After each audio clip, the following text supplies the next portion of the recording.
The dimensional barrier between universes was never meant to be torn. Yet, in the instant Vegeta's fist connected with his opponent's energy blast during training, reality itself screamed. The collision of powers detonated not in the familiar void of space he knew, but somewhere else entirely, a place between places. The Saiyan Prince felt his body ripped through layers of existence, his key signature fracturing across dimensional frequencies as he tumbled through a vortex of impossible colors and geometries that defied comprehension. Then came the red. Vegeta crashed into rust-colored sand beneath twin suns that bathed the ancient world of Korriban in crimson light, the desolate planet's atmosphere thick with something he'd never encountered, a pervasive energy that pressed against his very essence. The Saiyan Prince rose from the impact crater, armor cracked but body intact, his dark eyes scanning a landscape of jagged rock formations and crumbling monuments that stretched toward the horizon. The air tasted of ash and decay. Where the hell? Vegeta's senses flared, immediately cataloging the wrongness of this place. His ki felt sluggish, as if moving through water rather than air. The energy signatures around him were alien, not the clear, distinct power levels he'd spent his life reading, but something more nebulous. Impressions of malice, echoes of violence that saturated the very ground beneath his boots. A howl split the silence. Vegeta's head snapped toward the sound as three grotesque creatures emerged from behind weathered pillars, vaguely canine but wrong, their flesh rotting and eyes burning with unnatural hunger. Tukata, the corrupted guardians of Sith tombs, had caught his scent. The Prince of All Saiyans didn't flinch, his lips curled into a predatory smile as the beasts charged. Amateur mistake. The lead creature lunged, jaws wide enough to swallow a man whole. Vegeta sidestepped with contemptuous ease, his fist connecting with the monster's skull. The impact should have vaporized it. Instead, the Tukata merely stumbled, dazed but alive, dark energy knitting its fractured bones even as Vegeta watched. Interesting. His power was reduced, not gone, but perhaps 85% efficiency in this strange dimension. The second beast attacked from behind, faster than expected. Vegeta spun, catching its throat mid-leap and slamming it into the ground hard enough to crack stone. This time he didn't hold back. Golden light erupted around him as he ascended, hair standing on end and eyes turned teal. Super Saiyan energy flooded his body, compensating for the dimensional drag. The third Tukata fled. Vegeta powered down, conserving energy until he understood this place better. Movement caught his attention, figures descending from a massive structure carved into the mountainside. The Sith Academy rose between ancient tombs in the Valley of the Dark Lords, its dark stone facade radiating centuries of accumulated malevolence. Sith acolytes, though Vegeta didn't know the term yet. "Identify yourself, alien," the lead figure commanded, hand resting on a curved metal cylinder at his belt. His voice dripped with the arrogance of someone accustomed to being obeyed. "You trespass on sacred ground. Korriban does not welcome." "I don't care what this dustball welcomes. Where am I? What dimension is this?" The acolytes exchanged glances. One laughed, a cruel mocking sound. "Dimension? The alien speaks in madness. You stand on Korriban, homeworld of the Sith, heart of the greatest empire the galaxy has ever known." The speaker's hand moved toward his weapon. "You will kneel before the Dark Council, outsider, or you will die where you stand." Vegeta's expression didn't change, but his power level spiked. The air around him shimmered with barely restrained ki, sending ripples across the sand. "I am Vegeta, Prince of All Saiyans, elite warrior of Universe 7. I bow to no one." The lead acolyte's lightsaber ignited with a crimson snap hiss, its blade humming with contained plasma. The others followed suit, 5 crimson blades forming a semicircle around the Saiyan. They moved with practiced coordination, clearly veterans of the Academy's brutal training regimen. "Then you die proudly, fool." They attacked as one. If you want to see more characters enter different universes, hit that subscribe button and drop the name of a character and the universe you'd want to see them in down in the comments below. May the Force be with you. Vegeta met their charge with a warrior's grin. The first acolyte's blade descended towards his skull and stopped dead against his raised forearm. The Saiyan's ki-reinforced flesh deflected the plasma edge, sparks showering from the point of contact. Impossible. Lightsabers cut through virtually anything, yet this alien's body resisted through sheer force of will and energy. My turn.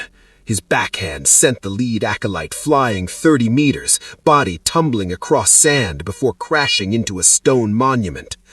The others hesitated. Fatal mistake. Vegeta's knee caught the second fighter in the chest, armor crumpling like paper. A spinning kick launched the third into the air. The fourth managed a desperate force push, invisible energy slamming into Vegeta's torso. The prince slid backwards a meter, boots carving furrows in the sand. That actually moved him. This force they wielded, it was different from ki, but still a form of energy manipulation, potentially useful once he understood its mechanics.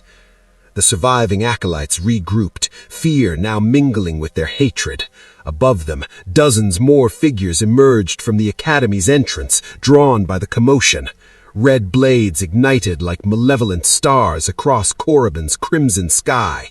Vegeta counted at least 40 opposites, many emanating power signatures far beyond the 5 he'd just dismantled. At the Academy's highest balcony, a figure in elaborate robes observed the scene with cold calculation. Overseer Harkoon, master of the Academy's most elite acolytes, felt the dark side roiling in response to this intruder's raw power. Whatever this being was, it possessed strength unlike anything he'd encountered. The Dark Council would need to know immediately. Vegeta stood alone in the Valley of the Dark Lords, surrounded by an army of Dark Force users on a planet that existed to forge weapons of hatred into instruments of galactic conquest. He cracked his knuckles, energy crackling around his fists. Well, are we going to stand around all day, or are you going to show me what passes for warriors in this pathetic dimension? The Sith charged. And in that moment, neither side realized that Vegeta's arrival would shatter the careful balance of power the Sith Empire had maintained for millennia. The battle that erupted in the Valley of the Dark Lords lasted 17 minutes and reshaped the Sith Academy's understanding of impossible. Vegeta moved through the attacking acolytes like a storm given flesh. His fists shattered lightsaber-resistant cortosis weave as easily as common fabric. Energy blasts from his palms, not force lightning, but something else entirely, carved trenches through ancient stone. When a dozen Sith attempted to coordinate a massive force assault, combining their telekinetic power to crush him, Vegeta simply powered up. The golden aura of Super Saiyan erupted around him, and their combined attack dispersed against his ki like waves against a mountain. Impossible, Overseer Harkoon whispered from his vantage point, watching his most promising students fall one after another. No being should possess such raw power without drawing on the dark side. But Vegeta wasn't drawing on anything except his own battle-honed strength. That was the terrifying truth the Sith were discovering. This alien's power came from within, cultivated through training and genetics rather than tapping into the galactic force. It made him unpredictable, dangerous, potentially invaluable. The prince stood amid a circle of defeated acolytes, barely winded when the air itself seemed to congeal with malevolent intent. The remaining Sith scattered as a new presence descended the Academy steps. Darth Vowron materialized through the entrance, his decorated armor marking him as one of the 12 Dark Council members who ruled the Sith Empire in Star Wars. Unlike the acolytes, the Sith Lord didn't ignite his weapon. He simply observed Vegeta with the patient interest of a collector examining a rare specimen. Fascinating, Vowron's cultured voice carried across the killing field. You fight with the passion of the dark side, yet I sense no connection to the force within you. Tell me, warrior, what manner of being are you? Vegeta's eyes narrowed, golden hair slowly fading back to black as he assessed this new opponent. The power signature radiating from the robed figure dwarfed the others by an order of magnitude. Finally, someone worth his attention. I already told your lackeys. I'm Vegeta, Prince of All Saiyans. Yes, I heard. Vowron descended the final steps with unhurried grace. But titles mean nothing here, Prince. Power is the only currency the Sith respect. And you, intriguing as you are, have just slaughtered 24 of the Empire's future warriors. His lips curved into something approximating a smile. The Emperor will want to meet you, personally. Emperor? Vegeta scoffed. I've killed emperors, tyrants, gods. If your leader wants an audience, he can come to me. The temperature dropped. Frost crystallized on nearby stones as Vowron's amusement evaporated. You understand nothing of where you stand, alien.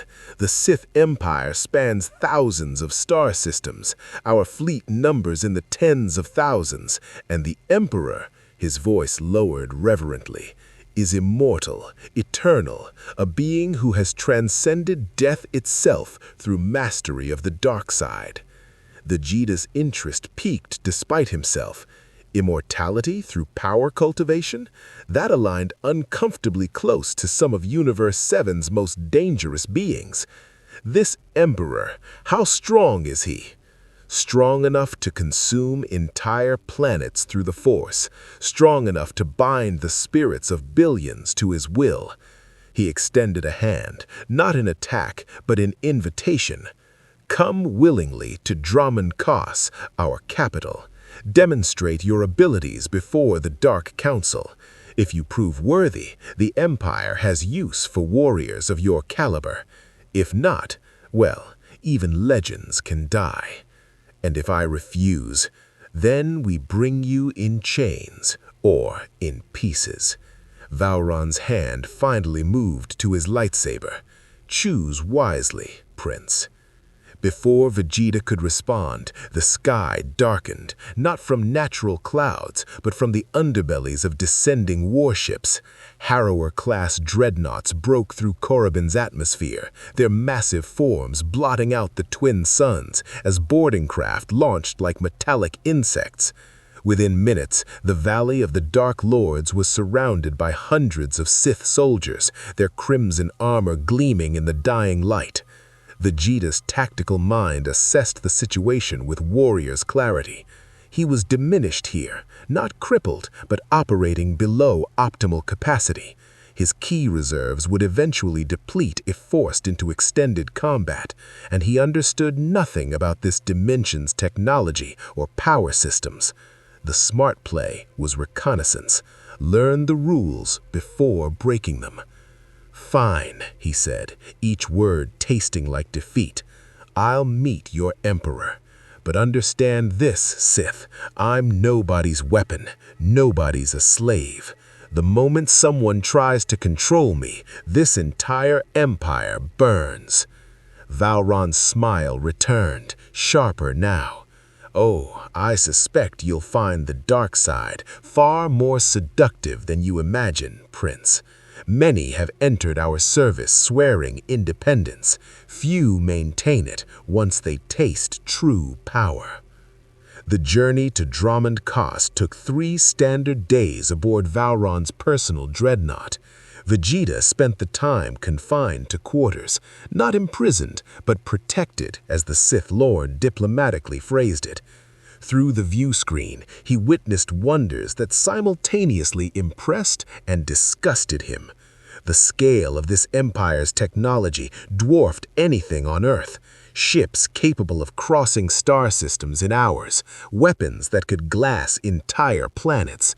Yet the beings wielding such power were corrupt, their souls, if they had such things, stained by centuries of treachery and dark ambition.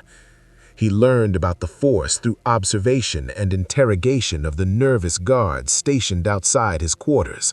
This energy field apparently penetrated all living things, connecting the galaxy in ways key manipulation never had.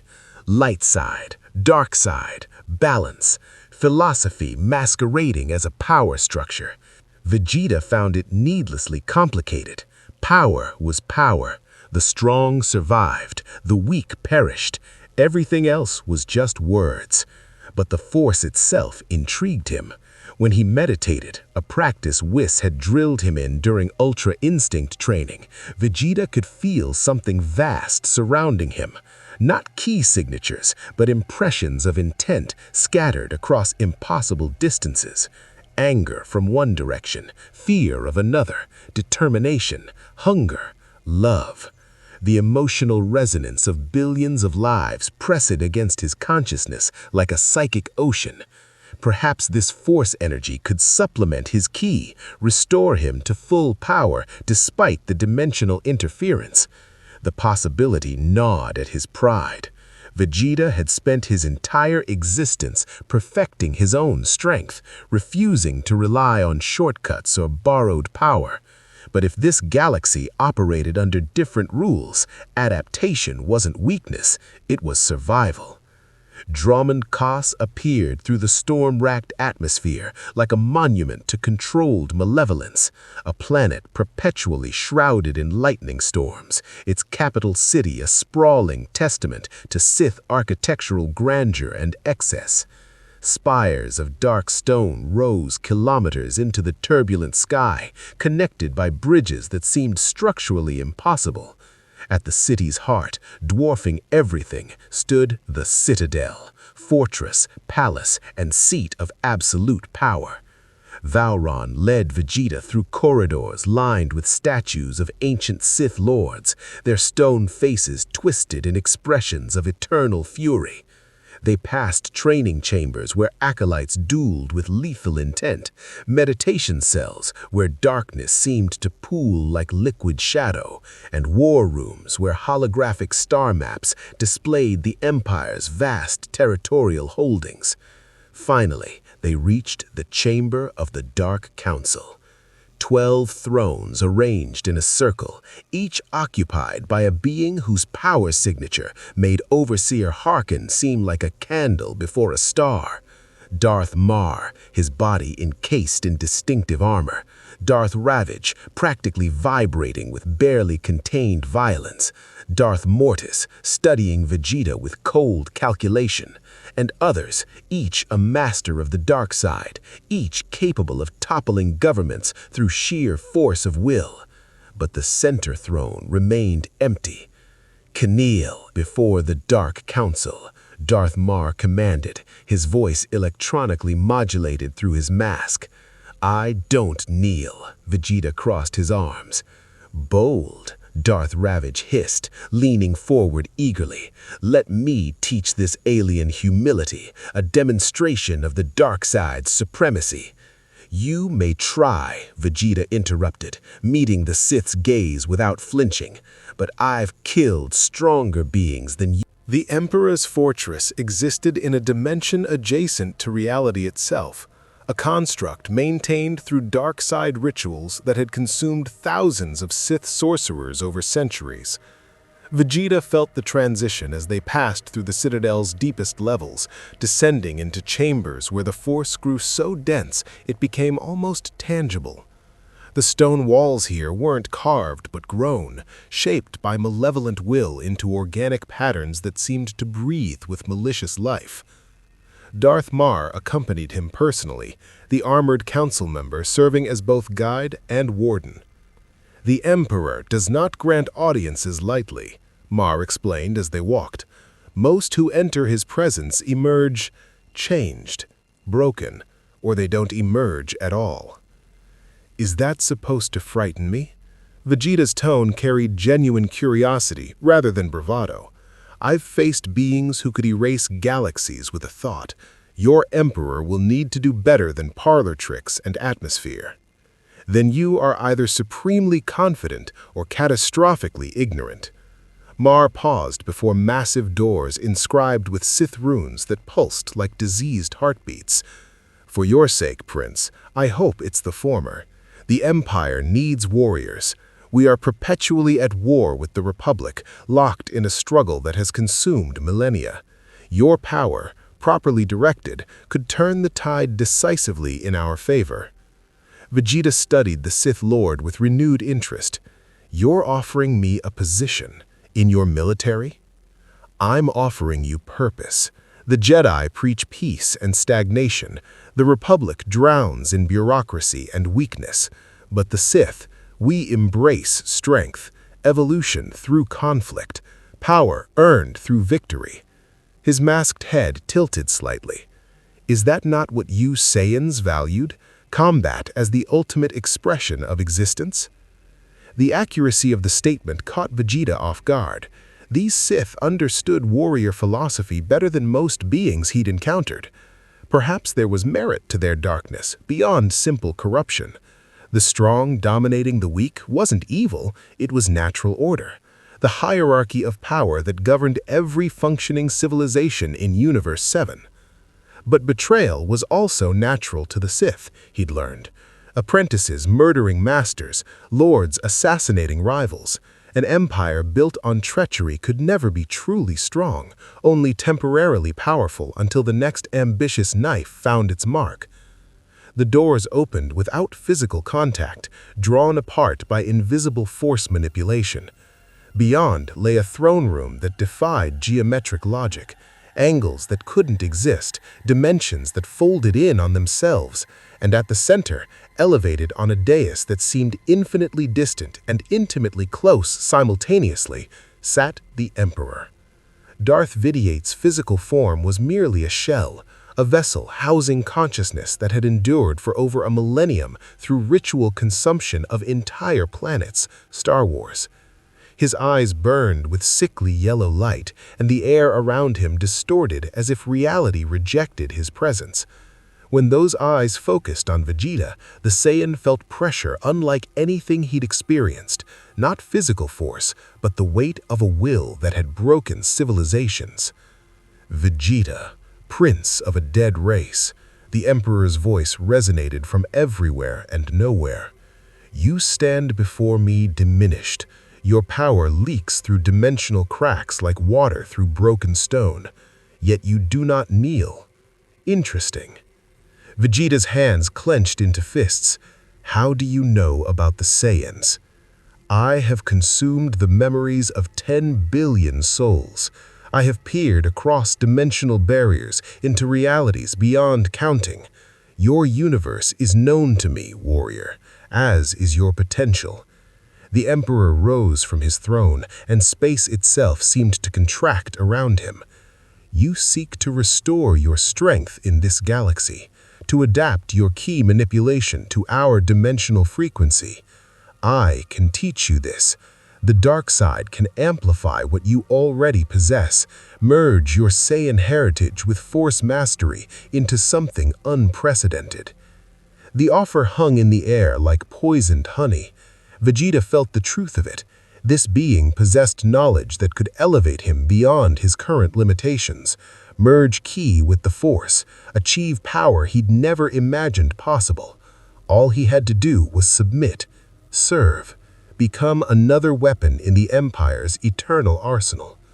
And in exchange, Vegeta asked, already knowing the answer. Conquest. The Republic holds systems we require.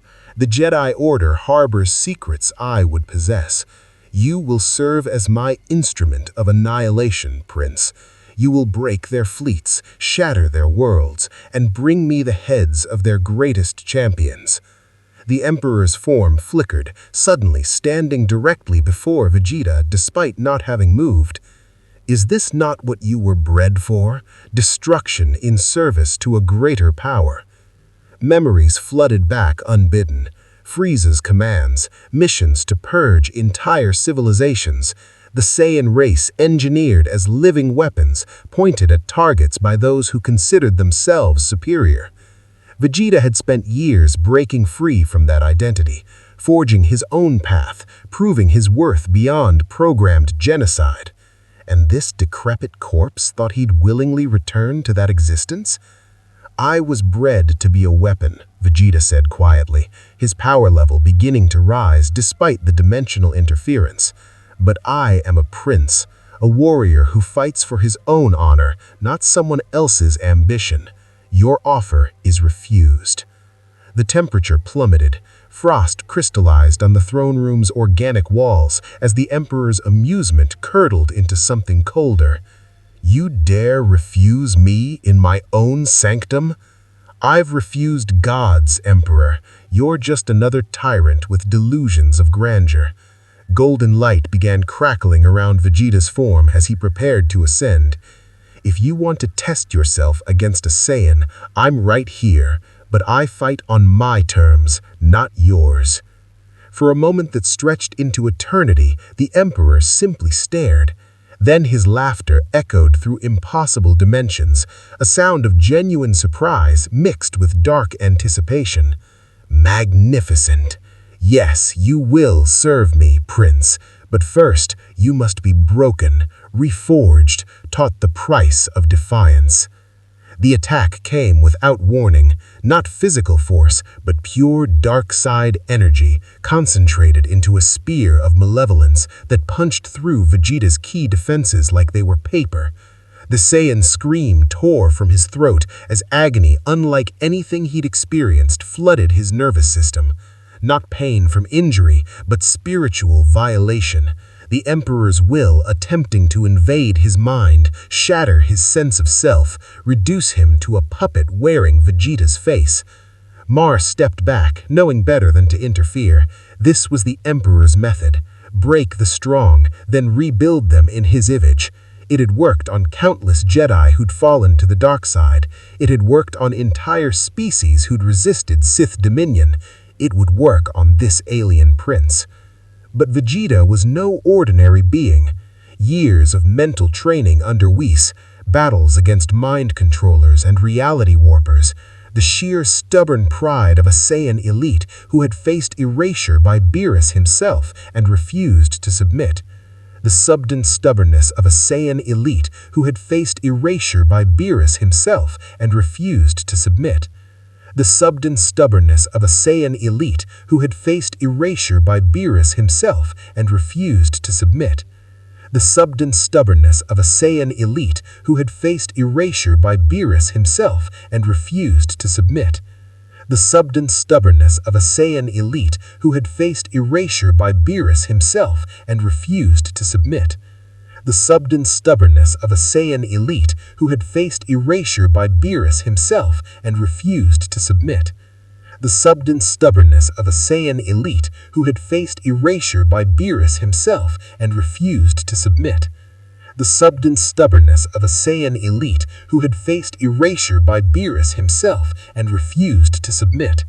The subdant stubbornness of a Saiyan elite who had faced erasure by Beerus himself and refused to submit. The subdant stubbornness of a Saiyan elite who had faced erasure by Beerus himself and refused to submit. The subdant stubbornness of a Saiyan elite who had faced erasure by Beerus himself and refused to submit. The subdant stubbornness of a Saiyan elite who had faced erasure by Beerus himself and refused to submit. The subdant stubbornness of a Saiyan elite who had faced erasure by Beerus himself and refused to submit. The subdant stubbornness of a Saiyan elite who had faced erasure by Beerus himself and refused to submit. The subdant stubbornness of a Saiyan elite who had faced erasure by Beerus himself and refused to submit. The subdant stubbornness of a Saiyan elite who had faced erasure by Beerus himself and refused to submit. The subdue stubbornness of a Saiyan elite who had faced erasure by Beerus himself and refused to submit. The subdue stubbornness of a Saiyan elite who had faced erasure by Beerus himself and refused to submit. The war against the Republic provided Vegeta with exactly what he craved: endless combat against opponents who refused to surrender. For 3 standard months, the Saiyan Prince carved a path of destruction through Republic territory that military historians would analyze for decades. His approach to warfare defied every tactical doctrine the Sith had developed over millennia, and that was precisely what made him devastatingly effective. The first engagement came at Balmorra, a factory world caught in perpetual siege between Republic and Imperial forces. The Republic's entrenched positions had resisted Sith assault for 18 months, protected by ray shields and defensive artillery that reduced conventional attacks to grinding attrition. Darth Maul assigned Vegeta to the operation as a test. Succeed, and the Dark Council would provide resources for his training. Fail, and his alliance with the Emperor would be reconsidered. Vegeta didn't bother with subtlety. He simply flew, an ability that stunned Republic sensors designed to track starfighters, not individual humanoids moving at supersonic speeds under their own power. Their defensive grid never registered him as a threat until he was already past it, descending on the command bunker like a golden meteor. The Republic General's final transmission was 3 words: "What is that?" Then silence as Vegeta's energy blast vaporized the entire complex. Without centralized command, the defensive perimeter collapsed within hours. Imperial forces swept through positions that had cost them thousands of casualties over 18 months, achieving in a single day what conventional warfare couldn't accomplish in years. Vegeta stood atop the ruins of the command center, watching Sith soldiers celebrate their impossible victory, and felt nothing but contempt. These warriors relied too heavily on technology, on tactics, on everything except raw personal power. The Jedi changed that perspective.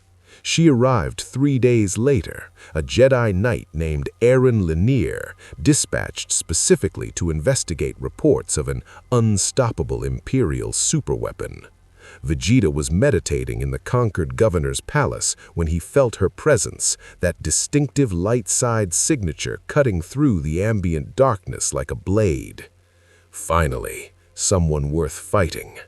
They met in the palace courtyard as twin suns set over Balmorra's industrial skyline. Aaron Lanier wore traditional Jedi robes, her lightsaber hanging unignited at her belt, blonde hair pulled back in a warrior's knot. Her blue eyes assessed Vegeta with the calm focus of someone who'd faced death repeatedly and found peace with mortality. "You're the one who destroyed our command structure," she said without preamble. "The Empire's new weapon, except you're not a weapon at all, are you? You're a person, a warrior trapped in circumstances beyond your control." Vegeta's expression remained neutral. "You know nothing about me, Jedi. I know the Force, and I sense no darkness in you despite your alliance with the Sith. No corruption, no hatred." She stepped closer, hand still away from her weapon. "You're using them as much as they're using you. Looking for a way home, perhaps? Or simply trying to survive in a galaxy that doesn't play by your rules?" The accuracy irritated him. "If you came here to psychoanalyze me, you wasted a trip. If you came to fight," he cracked his knuckles, "then stop talking and draw your weapon." Aaron's lightsaber ignited with the distinctive snap hiss of blue plasma. "I came to offer you a choice. The Jedi Council has authorized me to extend sanctuary. Come to Tython, learn about the Force from those who serve the light. Your power could save billions if directed toward peace instead of conquest." "Peace?" Vegeta laughed without humor. "I've heard that song before. Peace is enforced through superior morality, through believing your philosophy makes you righteous while your enemies are evil. The Jedi are just Sith with better public relations. Then you understand neither, Eren replied, settling into a defensive Ceresu stance. The Jedi seek balance, harmony. We don't dominate, we protect. You protect nothing. Vegeta's power flared, golden aura crackling to life. I've watched your republic crumble for months, watched your Jedi Knights die because they hesitate, because they limit themselves with dogma about emotional detachment and measured responses. You could end this war tomorrow if you truly embraced your power, but you're too weak to do what's necessary.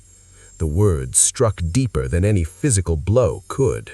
Eren had lost fellow Jedi to exactly that hesitation, watching friends die because they refused to tap into anger, refused to use the full scope of the Force available to them. The Jedi Code demanded serenity even in the face of annihilation, but Vegeta saw weakness where the Jedi saw virtue. Their duel lasted 7 minutes and rewrote both combatants' understanding of what was possible.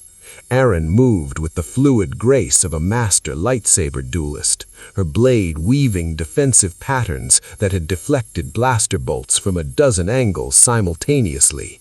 Against Vegeta, it was barely adequate. His speed exceeded anything she'd faced. No precognitive force warning helped when the opponent moved faster than thought itself. Yet Eren adapted. She stopped trying to predict and started reacting to the Force itself, letting it guide her movements in pure Ceresu meditation. Her lightsaber found Vegeta's strikes not through anticipation, but through becoming an extension of the living Force. When his fist should have crushed her sternum, her blade was there. When his energy blast should have vaporized her, she'd already sidestepped, guided by instinct beyond conscious thought. Impressive, Vegeta admitted, breathing harder than he had expected. This Jedi was making him work for victory, a rare experience. This dimension, you're the first person to last more than 30 seconds. The Force guides my hand, Eren replied, sweat beading her forehead. Not pride, not anger. That's the difference between Jedi and Sith. No, the difference is that you limit yourself. Watch. Vegeta ascended beyond Super Saiyan in a blinding flash of power. His hair stood more rigid, muscles bulked with additional energy, and the golden aura surrounding him intensified to nearly white brilliance. Super Saiyan's second grade, a form he rarely used due to its speed penalties, but against an opponent this skilled, overwhelming power mattered more than finesse. His next punch shattered Eren's lightsaber. The Jedi stared at the ruined hilt in shock. Lightsaber-resistant materials existed, but raw kinetic force sufficient to destroy the weapon itself? Impossible. Yet Vegeta's ki-enhanced strike had done exactly that, the plasma blade sputtering out as its focusing crystal cracked under impossible pressure. Eren dropped the useless weapon and raised both hands. Pure force energy erupted from her palms, not the lightning of the dark side, but concentrated telekinetic pressure meant to stun rather than kill. It washed over Vegeta like a stiff breeze. "Yield," he commanded, fist raised for a finishing blow. "You've lost." "I haven't lost until I stop fighting." Eren's voice remained steady despite facing certain death. "That's what it means to be Jedi. We don't surrender to darkness, even when darkness seems inevitable." Something in her conviction resonated uncomfortably with Vegeta's own philosophy. The Saiyan Prince had faced impossible odds countless times, against Frieza, against the androids, against Majin Buu. Each time, pure stubborn refusal to quit had kept him fighting when logic demanded surrender. This Jedi understood that mentality, even if her application was frustratingly passive. He lowered his fist, powered down to base form. "Get out of here, Jedi. Tell your council that Balmorra is lost. Tell them the Empire has a warrior who can't be stopped by lightsabers or the Force. Maybe that'll convince them to commit real power to this war." Aaron steadied him with those unsettling blue eyes, seeing past the warrior's mask to something more complex beneath. "You're not evil, Vegeta. Misguided, perhaps. Arrogant, certainly, but not evil. The light still exists within you, buried under pride and pain. When you're ready to stop running from it, the Jedi will be waiting." She vanished into the gathering darkness, moving with force-enhanced speed that Vegeta's diminished ki sense almost lost track of.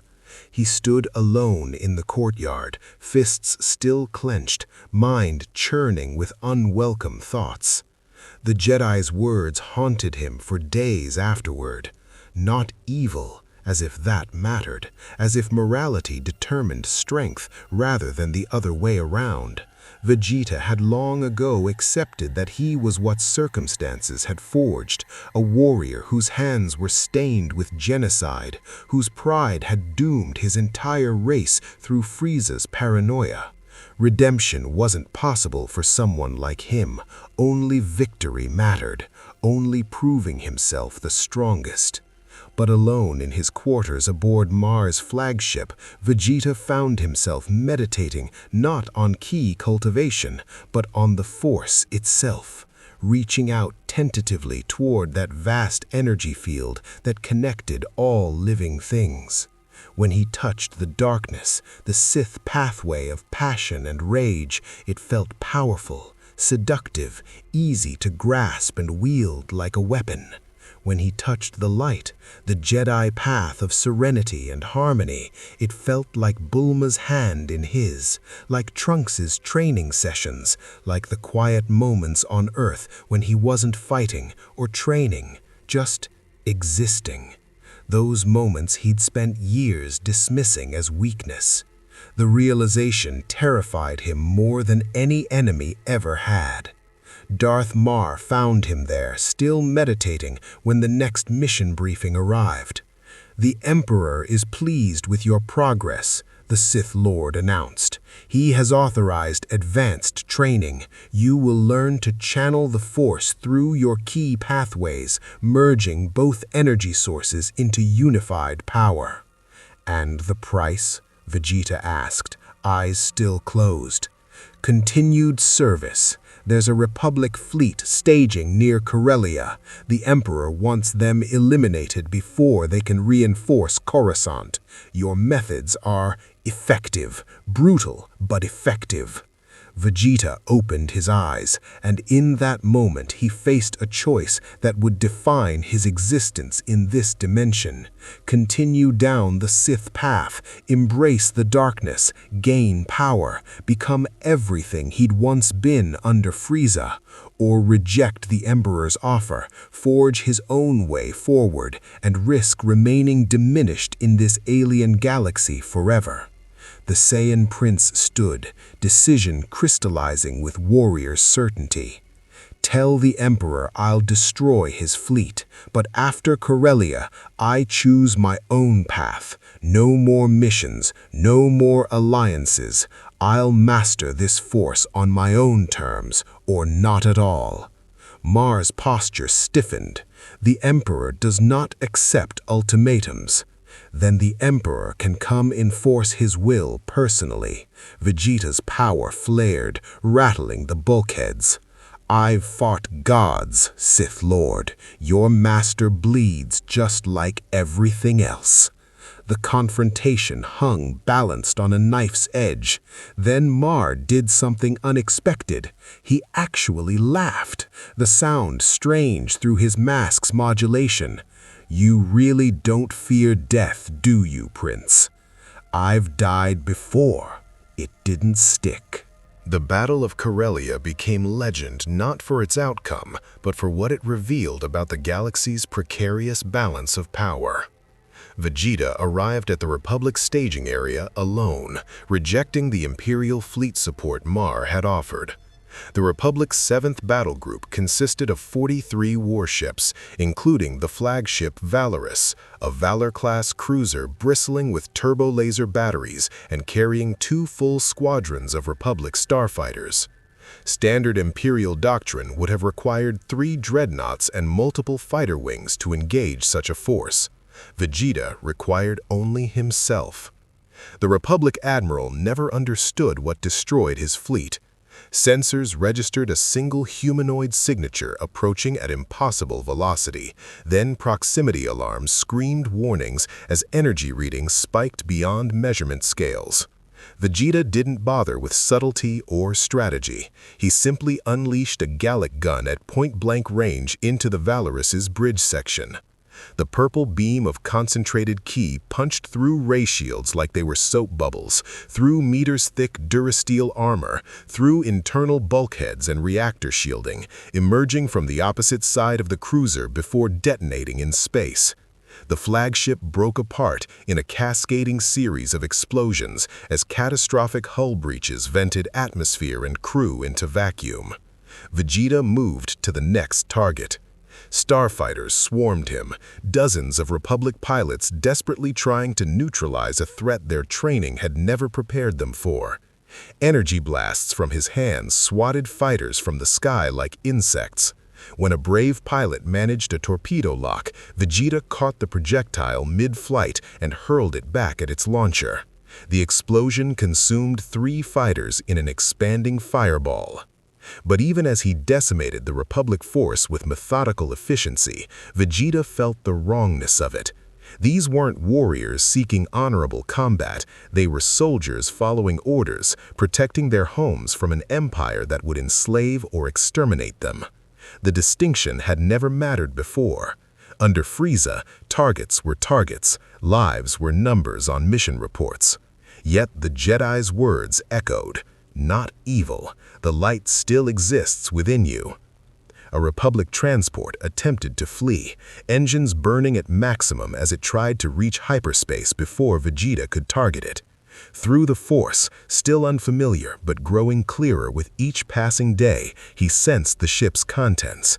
No weapons, no soldiers, just evacuees. Families fleeing the battle. Children who'd done nothing except have the misfortune of being born in a war zone. Vegeta's hand rose, energy crackling around his palm. One blast would vaporize the transport, complete the mission, prove to the Emperor that he was a weapon without equal, worthy of the promised training in force manipulation. His hand lowered. The transport jumped to hyperspace, escaping into the safety of dimensional transit. Vegeta watched it vanish, then turned back to the remaining military targets. 15 warships remained, their captains making the desperate decision to fight rather than flee. They died with honor. More honor than Vegeta felt he deserved for granting mercy to that single transport. When the battle ended, only debris remained. 42 ships destroyed, thousands of Republic personnel dead. One transport full of civilians was alive because a Saiyan Prince had hesitated at the critical moment. Darth Mar witnessed the entire engagement from his observation position 3 light minutes distant. His tactical analysis algorithms tried and failed to calculate how a single being could generate that much destructive output. But more concerning than Vegeta's raw power was the moment of mercy. The Emperor would hear about it, and the Emperor did not tolerate weakness. Vegeta returned to Dromund Kaas alone, refusing transportation, flying through hyperspace using a technique he'd been developing, wrapping his ki in a shell of force energy that let him navigate between dimensions the same way ships did. It was exhausting, inefficient, but it proved he could adapt, could learn, could master this galaxy's power structures through sheer determination. The Emperor waited in his throne room, presence radiating displeasure like heat from a dying star. You spared Republic lives. The ancient Sith's voice carried accusation wrapped in poisoned curiosity. After I explicitly commanded their annihilation, explain your failure, Prince. I completed the mission, Vegeta replied, refusing to kneel despite every survival instinct screaming otherwise. The battle group is destroyed. The Republic's staging area no longer exists. What happened to one insignificant transport doesn't change the strategic outcome. But it reveals your weakness. The Emperor rose from his throne, and reality warped around him like cloth around a blade. You hesitate, you doubt, you cling to outdated concepts of honor and mercy that have no place in my empire. I offered you power, alliance, and the opportunity to become something greater than your limitations. Instead, you prove yourself unworthy. The dark side pressure intensified until the throne room's organic walls groaned under metaphysical strain. Lesser beings would have been crushed immediately, minds shattered, bodies reduced to husks. Vegeta gritted his teeth and stood firm, channeling his ki in defensive patterns while simultaneously touching the Force's light side for support. It was the first time he'd deliberately reached for the light, and the sensation shocked him. Where the dark side felt like rage compressed into weapon form, the light side felt like Bulma's embrace after he had admitted finally that he loved her, like Trunks' proud smile when his father acknowledged his strength, like Earth itself, the home he'd spent years claiming to despise but would die defending. The realization hit with the force of revelation. He'd already made his choice. Not in this moment, but gradually across years of living among beings who saw him more than a weapon, who valued him for reasons beyond combat prowess. The Sith offered power through domination. The Jedi offered balance through understanding. But Vegeta had always walked a third path, pride tempered by loyalty, strength channeled through protection of those who'd earned his respect. "You're right," Vegeta said quietly, and the Emperor paused in surprise. "I am unworthy of a decrepit corpse who confuses fear with respect, who builds empires on treachery and calls it strength. I've been that kind of warrior before, Emperor, under Frieza, under my own father's shadow. I refuse to be that again."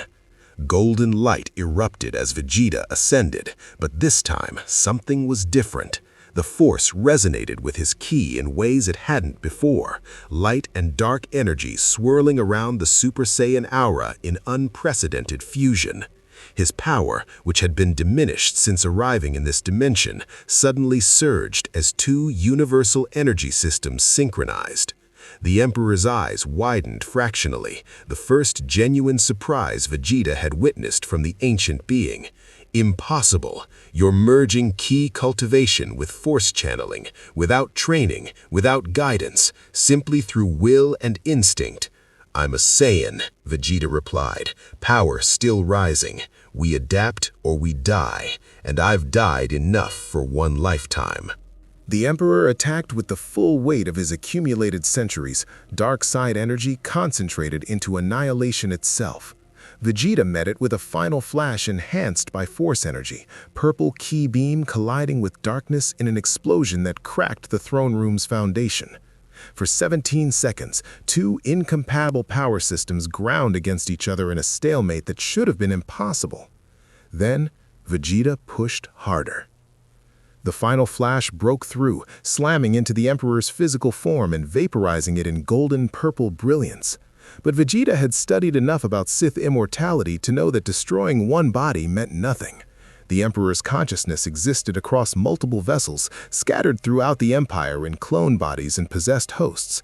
Killing him permanently would require hunting down every anchor point, a task that could take years. Vegeta didn't have years. He had perhaps minutes before the Dark Council responded to their master's call. The Prince of All Saiyans fled Dromund Kaas, not in defeat, but in tactical retreat. He'd proven his point, demonstrated that the Emperor's power wasn't absolute, that even immortal tyrants could be challenged. But winning one battle meant nothing if you lost the war through stubborn pride. He'd learned that lesson the hard way against beings like Cell and Majin Buu. For 3 weeks, Vegeta vanished into the galaxy's criminal underworld, moving between shadow ports and neutral systems while the Sith Empire mobilized to hunt him.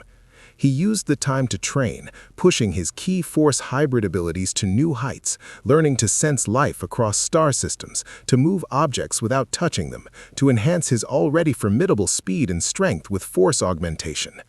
And he meditated on what came next. The Jedi remained an option. Aaron Lindier had extended sanctuary, and part of Vegeta acknowledged that the Jedi understood aspects of power he'd dismissed too quickly. But joining them meant accepting their authority, their dogma, their restrictions. He'd rejected one master only to serve another. The Republic was collapsing under Sith pressure, their bureaucracy paralyzed by the war's scope. Vegeta could turn the tide single-handedly, but that meant becoming their weapon, just with a different handler. Or he could forge his own path, become what this galaxy had never seen, a warrior who served neither light nor dark, but walked the line between, taking strength from both while bowing to neither. It was dangerous, possibly suicidal. The Jedi would view him as fallen, the Sith as a traitor. He'd have enemies on all sides. Perfect. Vegeta stood on a barren moon orbiting Tatooine, watching the twin suns set in the distance while force-sensitive wildlife skittered around the rocks. He could feel the galaxy's vastness now, billions of lives blazing like stars in the Force, each one a unique expression of power and potential. The Sith wanted to dominate them, the Jedi wanted to protect them, Vegeta simply wanted to understand them, and perhaps, in understanding, find a way home. A ship descended through the atmosphere, small, fast, and bearing no Imperial or Republic markings. The airlock opened, and Aaron Lanier emerged, lightsaber hanging at her belt, but hands empty of threat. The Jedi Council knows what you did, striking the Emperor himself. They're impressed and concerned. They want to meet you, officially. I'm not joining your order.